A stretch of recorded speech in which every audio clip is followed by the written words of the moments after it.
সমকাল তো খুব পরিচ্ছন্নভাবে প্রকাশিত হচ্ছে গোড়া থেকে আজ পর্যন্ত।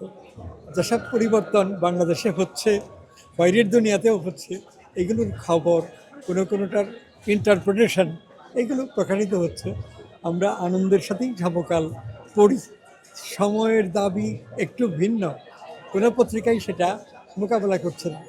আমরা উন্নত অবস্থায় যেতে পারি, যেতে চাই, তার জন্য যে লেখা দরকার সেটা নানা কারণে এখন কেউ সাহস করছে না। আর জনগণের মধ্যেও কোনো চেতনা জাগ্রত নেই, সবাই যেন ঘুমিয়ে আছে। এর মধ্যে সমকাল পরিচ্ছন্নভাবে সংবাদপত্র হিসেবে প্রকাশিত হচ্ছে, কিছু পোস্ট এডিটোরিয়াল আর্টিকেল, এডিটোরিয়াল বের হচ্ছে, আমরা সেগুলো আনন্দের সাথে পড়ি এবং সময়ের চাহিদা আরও বেশি বিবেচনা করে হোক, এটা চাই।